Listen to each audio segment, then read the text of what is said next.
Hi and welcome. I'm AnewZ and you are watching AnewZ. Here are the headlines. Qatar submits new ceasefire proposal for Gaza following a public call by Donald Trump. European Commission proposes a 2040 climate target that allows countries to use carbon credits from developing nations. Newly released audio appears to confirm the AZAL flight was deliberately targeted over Chechnya last December.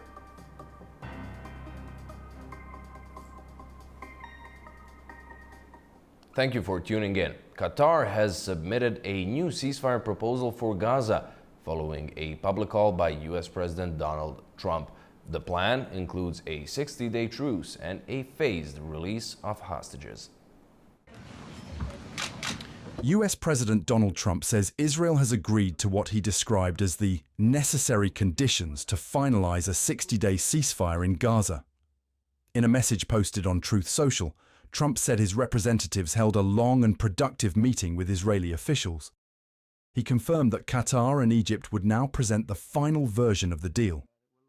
Trump also warned that Hamas should accept the offer, saying, "It will not get better, it will only get worse." Qatar has since submitted the proposal to both Israel and Hamas. According to Israeli media, the deal includes a 60-day truce in Gaza and a phased hostage release. On the first day, Hamas would release 8 Israeli hostages. 2 more would be released on the 50th day. The proposal also outlines the return of the remains of 18 deceased Israeli hostages, to be delivered in 3 stages. Israel estimates that around 50 hostages are still held in Gaza, with about 20 believed to be alive. Sources familiar with the negotiations say the plan closely resembles a framework developed earlier this year by US Middle East envoy Steve Witkoff. With coordination from Egypt, Qatari officials are now leading efforts to secure agreement from all sides. An Israeli official quoted by public broadcaster Khan said the proposal could serve as a basis for detailed negotiations, but warned that talks with Hamas would likely be long and difficult. Key disagreements remain, particularly over the future of Israeli forces in Gaza and the conditions required to formally end the war.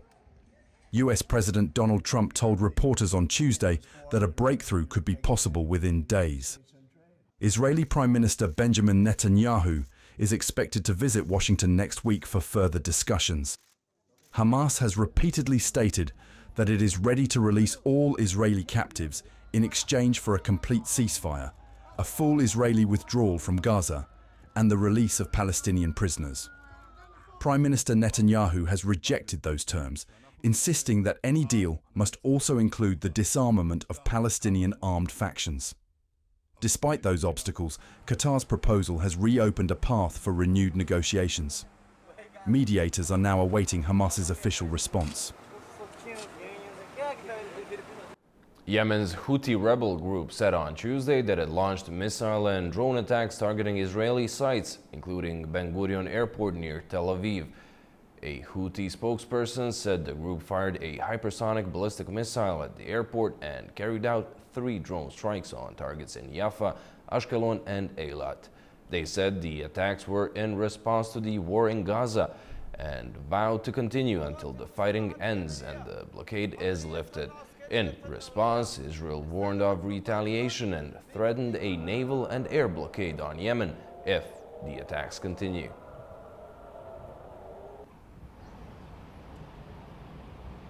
On yet another escalation in the Middle East, we're talking with security expert and political commentator Ken Van Leeuwen, coming to us from Amsterdam. Welcome, thank you so much for joining us. Now, Israel is threatening Yemen after Houthis fired missiles and drones on Israel, as they say, in support for Gaza. Is this another war coming, in your opinion? No. This is part of the existing war, where Yemen is one of the last, maybe the last tentacle of Iran, one of the last proxy armies sending missiles to Israel. We have seen that happening since the 7th of October in 2023. And the Israelis are simply fed up with it. They are threatening to send their navy and the air force and to make a clear case of it, and that they will bomb them back into the time of the dinosaurs. That's where we are today, and it will end like we finished Hezbollah and finished Hamas and Syria and in Iraq and Iran itself. So the Houthis are the last proxy army, and so this is not another war. This is just, let's say, the last parts of this war. Well, if you say Israel has finished Hamas, why does the fighting in the Strip continue? We have a new ceasefire proposal. We've heard earlier from Israeli officials that the campaign is nearing its end. Do you see this proposal finally being accepted by both sides? Well, we'll see. You know, they've made so many proposals in the past, and at the end, it's always Hamas that has declined the terms and conditions, and because they don't want to release the hostages. And one of the other conditions is the disarmament of Hamas. And it's not only the Israelis that are asking for this, also the Saudis have said that they are going to join the Abraham Accords, and what's required is the destruction of Hamas, that the hostages will be released, and that Hamas is disarmed, so that the Palestinian Authority will be able to come in. And even then, there's a long way to go to build a peace process. But at least, you know, this is one of the many ceasefire proposals. And of course, I can understand that Trump wants to put an end to it because he wants to a peace president and doesn't want to fight wars. Well, nobody wants to fight wars. Not even the Israelis want to fight wars. But this war was pushed on them, and now everybody wants to get rid of it. But the culprit and the root cause of the problem is Hamas. And they use their own people, to victimize their own people, and they use the people as a human shield. They are entrenched in the rebels of Gaza, but also entrenched in the tunnel systems underneath of Gaza. So this is a kind of a Stalingrad war where you have to take out the last man. So how much bloodshed are we willing to suffer in order to finish this whole thing off? You know, the war practically is over from a perspective that Hezbollah doesn't exist anymore. Iran has gotten a severe blow. All the other proxies have been annihilated. So the last actually step is to get a situation in Gaza where Hamas will be taken out. And then the war is over. Okay, again, thank you so much for joining us and sharing your insights and opinions. You're welcome. The United Nations says that the humanitarian situation in Syria remains serious and that it continues to deliver aid across the country. The UN's humanitarian coordinator for Syria visited the northwest of the country, meeting local communities and inspecting healthcare centers. One of the centers he visited was in Idlib, which currently provides medical services to around 100,000 people. The UN says more than 1,400 aid trucks have crossed into Syria from Turkey this year, 5 times more than in the same period last year. The spokesman for the UN Secretary General says he welcomes the recent decision by the United States to lift some economic sanctions on Syria, calling it an important step towards the country's stability. On the political front, we've been asked about our reaction to the decision by the United States regarding the rescinding of a large portion of economic sanctions on Syria. I can tell you that we very much welcome this measure taken by the United States. Our Special Envoy for Syria, Geir Pedersen, says this is a significant step towards offering the country a path to recovery, to stability and a better future. He underscores that it is critical to give Syrian people a genuine opportunity to rebuild their own country. As we've been reiterating, and we will continue to reiterate, the importance of ensuring that all sanctions relief are fully utilized and that financial support and resources are provided alongside the easing of sanctions. Alongside sanctions relief, a transparent and inclusive political transition, together with security and protection for all Syrians, remains the cornerstone of any lasting stability in the country. More than 70,000 people in China's Sichuan province were evacuated to safety following heavy rainfall that swept across the country. At least 3 people have been killed in floods and landslides in the central province of Henan, which recorded up to 22 centimeters of rainfall in 3 hours. Experts blame climate change for heavier and more frequent rain, saying communities in mountainous areas are especially vulnerable to flash floods. A historic heat wave is sweeping across Europe, breaking temperature records and forcing widespread school closures and work bans. Wildfires are spreading, evacuations are underway, and even zoos are taking special measures. Europe is currently enduring a brutal heat wave, its first major one of the summer, caused by a high-pressure system that settled last week over the Iberian Peninsula and is moving eastward across the continent. Temperatures are up to 10 degrees Celsius above normal for this time of year. Spain saw its hottest June since 1914, with Barcelona reaching 37.9 degrees Celsius and Madrid forecast to hit 39 degrees Celsius. Portugal's town of Moura sweltered at an intense 46.6 degrees Celsius. In Italy, red alerts have been issued in 17 major cities, leading to a ban on outdoor work in some areas. The extreme heat caused power outages in Florence and is linked to 2 deaths, including a worker near Bologna. France has responded by closing nearly 2,000 schools and shutting the summit of the Eiffel Tower to protect public health. Meanwhile, Turkey faces a 3rd day of wildfires that have forced the evacuation of approximately 50,000 people. The Czech Republic is also affected, with temperatures expected to reach 37 degrees Celsius in Prague. The city's zoo has taken unusual measures, distributing up to 10 metric tons of ice to animal enclosures to help residents like polar bears stay cool during the sweltering heat. Authorities across Europe continue to urge residents to take precautions as this intense heat wave moves eastward, impacting daily life and safety across the continent. 2024 officially became the hottest year on record, with global average temperatures reaching approximately 1.55 degrees Celsius above pre-industrial levels, the first full year to breach the Paris Agreement's critical 1.5-degree guardrail.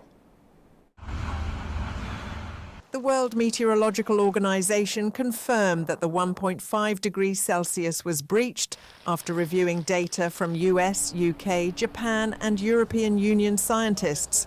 Extreme weather hit countries globally in 2024, with severe drought hitting Italy and South America, fatal floods in Nepal, Sudan and Europe, heat waves in Mexico, Mali and Saudi Arabia killing thousands, and created disastrous cyclones in the US and the Philippines. Scientists say human-induced climate change is making extreme weather events such as heat waves, floods and storms more frequent and deadly, and this trend will continue if the world keeps burning fossil fuels. So all the weather extremes that we're seeing are currently occurring in a warmer atmosphere and also with warmer oceans and in an atmosphere that can actually carry more moisture. So all these actually contribute to the fact that heat waves, as we've experienced them in the past, become more intense and obviously also more frequent.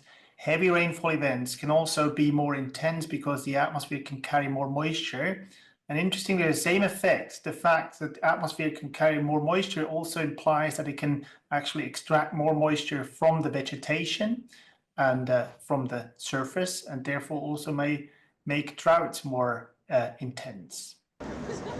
On average globally, a heat wave that would have occurred once in 10 years in the pre-industrial climate will now occur 2.8 times over 10 years, and it will be 1.2 degrees warmer, according to an international team of scientists with the World Weather Attribution Group. And as heat waves become more frequent, so do wildfires. In Los Angeles in January, dozens of people died in the flames that spread fast. Whole neighborhoods were left smoldering ruins. Officials said at least 12,300 structures were damaged or destroyed. In Europe, more than 9 out of 10 fires were ignited by human activities such as arson, disposable barbecues, electricity lines or littered glass, according to EU data. Meanwhile, a hotter atmosphere can hold more water, which creates worse storms, and torrential rainfall, which in turn leads to intense downpours, causing rivers to burst their banks, flooding and landslides. Experts say atmospheric water vapour reached a record high in 2024, and the US National Oceanic and Atmospheric Administration said it was the third wettest year on record. 6 typhoons hit the Philippines in 30 days last year, a record-breaking storm season in the Pacific Ocean. The likelihood of compounding events like this series of typhoons or hurricanes such as Helene and Milton that hit the United States back-to-back in late September and October will increase with global warming, according to the World Weather Attribution Group. So climate change really changes the odds, the probability of these events to occur. So while we know that heat waves and droughts and heavy rainfall have happened in the past for hundreds of years, today they come more frequent. That's really to do with the warming climate, the warming atmosphere that just intensified. Scientists concur that without steep cuts to the greenhouse gases causing climate change, then heat waves, wildfires, flooding and drought will significantly become worse. The European Commission has proposed an EU climate target for 2040 that will allow countries to use carbon credits from developing nations to meet a limited share of their emissions goal. The EU executive proposed a legally binding target to cut net greenhouse gas emissions by 90% by 2040 from 1990 levels, with the aim of keeping the EU on course for its core climate aim to reach net zero emissions by 2050. The Commission also proposed flexibilities that would soften the 90% emissions target for European industries, following pushback from governments including those of France, Germany, Italy, Poland and Czechia. Thank you, and ladies and gentlemen, a very good morning to all of you. We're finally here.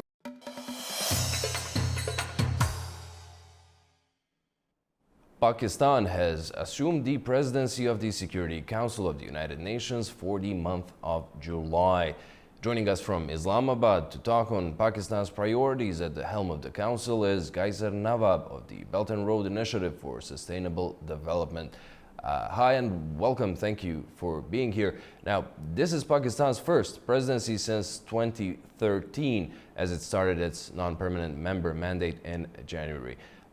What do you expect Islamabad to push for? Thank you very much for having me on this important topic. I think it's very good news for not only Pakistan but all the allies, particularly the brother countries including Azerbaijan, Turkey and all others. Because Pakistan assumed this presidency of the United Nations Security Council this July of course, it's a significant diplomatic milestone. Now, coming right after our election is a member, non-permanent member for the 2025 to 2026 this year. It also reflects the strong global confidence in Pakistan's role in multilateral diplomacy, particularly when we see the recent conflict between Pakistan and India and the winning of Pakistan across the world as well, not only in the battlefield but in the diplomatic field as well. So this presidency also allows the Pakistan to help steer the agenda of the council at a time of serious global challenges, from conflicts in Gaza and Ukraine and of course recently in Iran to growing concerns over the climate-related security risks as well, as Pakistan is one of the vulnerable countries to the climate risk. Pakistan brings this to the table, its long-standing advocacy for peace, conflict resolutions, dialogue, and rights of not only the developed countries, but of course, most probably to the global south and the developing countries. It's also give this chance to Pakistan to raise critical issue like Kashmir dispute, which is, of course, many decades issue between India and Pakistan, in a most constructive manner on this platform, while contributing fully to broader peace and security discussions as well. So I Uh, believe that this moment, yeah. You've touched upon the recent conflict between Pakistan and India. You're saying that Islamabad might raise the issue of Kashmir. How, and if so, how do you expect New Delhi to react? I think New Delhi should understand after, of course, the recent win by Pakistan, as I mentioned, that it was not only a win, but it was also a diplomatic win as well. That there is a time that New Delhi should acknowledge the multilateral platforms. And I think when we see the previous experiences and, of course, what happened around the world, people who didn't able to meet their problems and solve their issues at a multilateral platform, they alternatively change into different other aspect, which is a very different and very big problems for their own countries, particularly when we see recently in a few years just the conflict between Azerbaijan and Armenia. So in Azerbaijan was not to follow these solutions happened by multilateral forums. Azerbaijan was able to do it by force, and I think this was what it was, the peaceful, and of course that was the right of the Azerbaijan as well. Similarly, Pakistan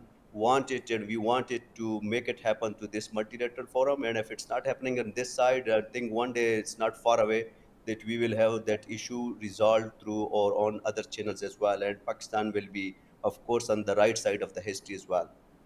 Kaiser, thank you so much for joining us and offering up your insights. Thank you very much for having me. The series of economic cooperation organizations events ahead of their summit in Hankendi continued in Azerbaijan, with delegates from 10 countries gathering in Shusha for a business forum. Our Narchichak Jahangirli brings more from Shusha. Shusha today welcomed guests from 10 regional countries for the 6th Economic Cooperation Organisation Business Forum. The event focused on strengthening economic partnership among member countries. The meeting took place within the framework of the ECO Week. The aim of the forum is to promote investment and trade within the ECO region, strengthen cooperation among business communities, and support sustainable economic development. In an opening speech, First Deputy Minister of Economy Elnur Aliyev emphasised that Azerbaijan's trade turnover with ECO countries has increased by 10%, reaching $3.5 billion. He also noted that more than 10,000 companies from ECO countries are operating in Azerbaijan, and over the years more than $22 billion worth of investments have been made by ECO member states.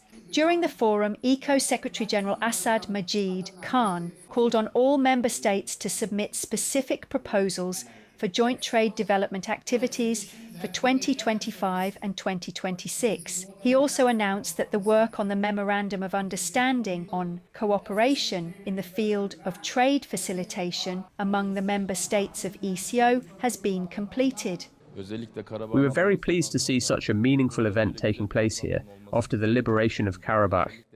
We are here representing the agriculture and seed sector. The region has great potential in terms of agriculture, and we are ready to support efforts to realize that potential. Me and my colleagues, we are looking to start some investment in this region, in industrial zone especially. We are working in different fields. We have IT research centers, and in IT department we have investments in Uzbekistan and in Afghanistan. Also we have in construction and renewable energy department. Yeah. It's a very good forum for the business, and we can see many other countries, Muslim countries especially, like Turkey, Afghanistan, and many other countries are here. Expectations of the event that we're going to have the B2B meetings with the companies of Azerbaijan, and let's see how we can promote their business in our country and how we can promote our business, Pakistan, over here. The forum focused on strengthening public-private partnerships, encouraging joint ventures and facilitating B2B and B2G dialogue to drive long-term economic transformation. The Eco Week is still underway with the main event, the 17th Economic Cooperation Organisation Summit, set to begin tomorrow in Kankendi. A newly surfaced audio recording and an alleged testimony of a Russian air defense officer appear to confirm that the Azerbaijani Airlines flight that crashed in Aktau in December last year was deliberately targeted and struck over Chechnya. The leaked materials were verified by multiple independent Russian outlets. Azerbaijani news portal Minval.az has published explosive claims. A letter it received anonymously includes an audio recording and a written testimony from a man identifying himself as Captain Dmitry Paladichuk, reportedly the Russian officer who ordered the missile strike on AZAL Flight J28243. The materials were sent together with a cover letter allegedly written by the officer himself, stating he was following direct orders when launching 2 missiles at an unidentified aircraft on the morning of December 25, 2024. According to Minval, the leaked audio contains voice commands issued over unstable radio channels with orders to destroy a radar contact approaching Grozny. The voice, described as tense and deliberate, confirms the launch of 2 missiles and reports that one hit the target. The commands are consistent with military terminology and match the reported time and location of the incident. Алло.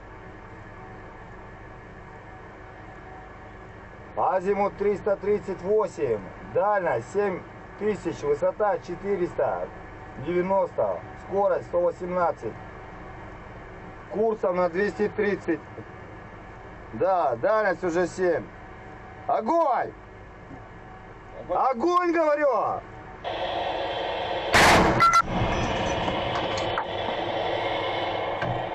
Есть ход!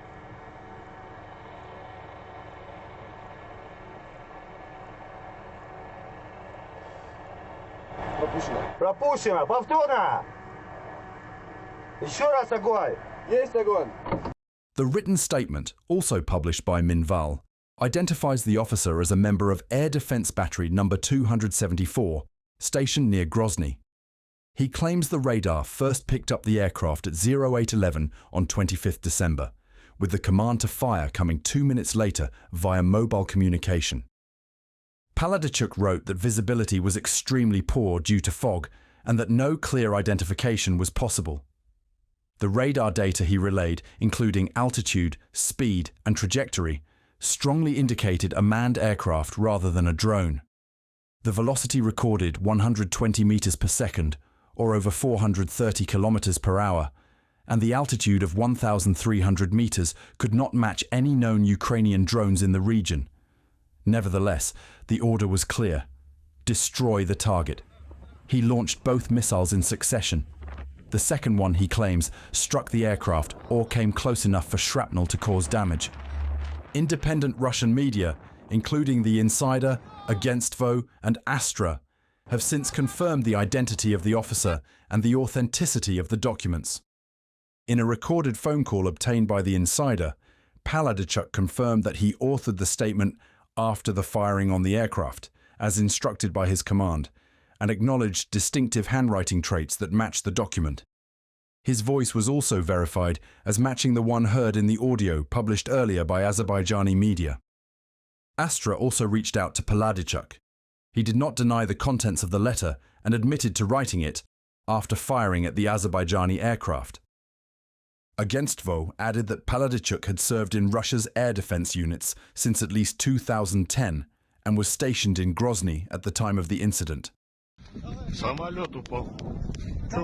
Flight J28243, operated by Azerbaijan Airlines, was en route from Baku to Makhachkala on 25th December 2024 when it disappeared from radar near Grozny. The Embraer E190 carried 62 passengers and 5 crew on board. Of those 67 people, 38 died in the accident, including both pilots and a flight attendant, while 29 people survived with injuries. Initial reports pointed to technical failure, but within days, suspicion grew around Russian military activity in the region. Investigators later confirmed GPS signal jamming and denial of landing permissions at Grozny, Makhachkala and Mineralny Vody. On 29 December, Azerbaijani President Ilham Aliyev publicly stated the plane had been shot down by a Russian missile and demanded full accountability, prosecution of those responsible, and financial compensation. Russian President Vladimir Putin expressed regret, but stopped short of admitting responsibility. Azerbaijani police detained a number of Russian nationals over drug and cybercrime charges on Tuesday, and a court placed 8 of them in a 4-month pre-trial detention. Azerbaijani Ministry of Internal Affairs detained 2 organized criminal groups consisting of Russian citizens were apprehended for their alleged roles in the transit of narcotic substances from Iran, online drug trafficking and cyber fraud operations. The suspects were brought before the Sabale District Court on July 1st.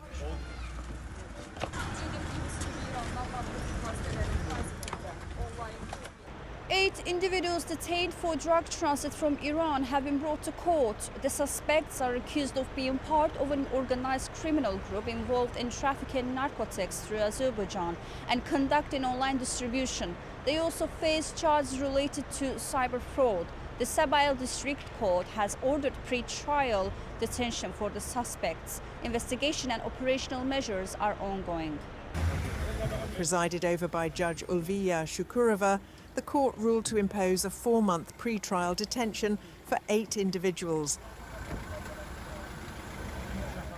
Ukraine's President Volodymyr Zelensky has conveyed condolences to Azerbaijani President Ilham Aliyev over the killing of Azerbaijanis in raids in Russia's Yekaterinburg on June 27th. Zelensky also thanked Aliyev for Azerbaijan's support in the evacuation of Ukrainian citizens from Iran. The 2 leaders agreed to instruct their teams to hold a meeting of the Intergovernmental Commission in Baku soon. Mutual support for the territorial integrity and sovereignty of both countries was reaffirmed, with Zelensky also expressing gratitude for the humanitarian aid provided by Azerbaijan to Ukraine. Uzbekistan's President Shavkat Mirziyoyev is paying a state visit to Azerbaijan. Our Orhan Amashov is covering the visit and brings the latest. I'm joining you from the presidential palace in Baku, where President Aliyev has received his Uzbek counterpart, who is on a state visit to Azerbaijan, ahead of the 17th summit of the Economic Cooperation Organization to be convened in Khankendi, Azerbaijan on the 4th of July. Of course, this meeting is taking place in a very interesting time, at a time of geopolitical tensions. But first of all, let's focus on the bilateral significance of the meeting. Azerbaijan and Uzbekistan have been allies since August 2024, when President Aliyev was in Tashkent on a state visit, and that treaty on allied relations was signed back then. And since then, their relations have been evolving within the framework of allied interaction. This particular point was reiterated by President Aliyev today during the press briefing. Of course, these relations are multifaceted. They relate to different compartments: energy, connectivity, infrastructure, projects, investment,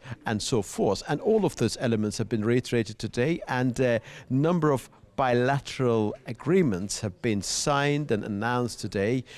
They relate to agriculture, health sector, and also investment, technology, transport, connectivity, and so forth. And today was also very important on the basis of the fact that second Supreme Interstate Council meeting involving Azerbaijan and Uzbekistan took place. And that was the reason why it was such a long meeting, and journalists here had been waiting for the 2 leaders to emerge. It took about more than 1 hour for journalists to see both leaders emerging from that very door. And of course, Azerbaijan and Uzbekistan, as I mentioned earlier, are allies. They are treaty-based allies. And in his address to the media, the president of Uzbekistan, Shavkat Mirziyoyev, talked about the geopolitical tensions, about the turbulence that we observe across the region, and specifically mentioned that Azerbaijan and Uzbekistan, in relation to major important international issues, happen to be of the same opinion. And of course, we also have to bear in mind that on the 4th of July, the 17th summit of the Economic Cooperation Organization will take place. Naturally, the president of Uzbekistan will be there. In fact, tomorrow on the 3rd of July, together with Azerbaijani leader, they will be in Khankandi. Quite a number of infrastructure projects have been referred to. President Aliyev specifically paid his tribute to Uzbekistan for being very active in Karabakh, and the name of the school that was established there was specifically mentioned, and it is very clear on the basis of what we have heard so far, on the basis of the statements made by the both leaders, there is a great room for development in Azerbaijani-Uzbekistani bilateral relations, and some elements, some portion of that development will be applicable to Azerbaijan's Karabakh region as well. And the meetings, bilateral meetings, will continue to take place throughout the day, and it looks like that more to come. Orkan Amashov, Elbrus Musayev, AnewZ. The British Foreign Office summoned Georgia's Shahdafer in London and protested his government's false accusations and public attacks on Britain and its partners. According to the office, the UK expressed strong opposition to Georgia's, quote, increasingly damaging trajectory. Georgia's ruling party responded, saying Tbilisi is not attacking anyone, but defending itself against unfair treatment from the EU and the UK. They also accused, quote, foreign forces of funding unrest and division in Georgian society. The foreign ministers of the Collective Security Treaty Organization have voiced deep concern over rising tensions in the Middle East following their meeting in Kyrgyzstan. Our Fariza Kalimurzina has all the details. The joint statement strongly condemns the recent military action against Iran, calling it a violation of the UN Charter and international law. The ministers expressed condolences to those affected and emphasized that attacks on civilian infrastructure, including nuclear facilities, are unacceptable. The statement warns that such actions could escalate instability in the region and carry serious implications for global security. It also stressed that these strikes undermine ongoing efforts to establish a Middle East free of nuclear and other weapons of mass destruction. The CSTO foreign ministers called for a rejection of force and urged that no additional strikes be carried out against nuclear sites under the safeguards of the International Atomic Energy Agency. The declaration stressed that the Iran nuclear issue should be resolved only through peaceful diplomatic means. The ministers also welcomed the recently agreed ceasefire and expressed hope that it will hold. They voiced support for broader international efforts aimed at de-escalation and long-term resolution. The meeting in Cholponata also resulted in joint statements on countering radicalization tied to terrorism and extremism, as well as on international information security. By way of background, the CSTO includes Belarus, Kazakhstan, Kyrgyzstan, Russia, Tajikistan, and Armenia. The organization was founded in 1992, and earlier this year, Armenian Prime Minister Nikol Pashinyan announced a freeze on Armenia's participation and did not rule out a full exit, citing concerns over the bloc's effectiveness and recognition of its zones of responsibility. And this time, Armenia's foreign ministry also didn't participate in the meeting. Fariza Kalimurzina, AnewZ, in Almaty, Kazakhstan. Well, that's all we have for you for now, but don't go anywhere. Stay tuned, because in the next few minutes, our contact starts and we'll be talking all the latest surrounding the Russia-Ukraine war.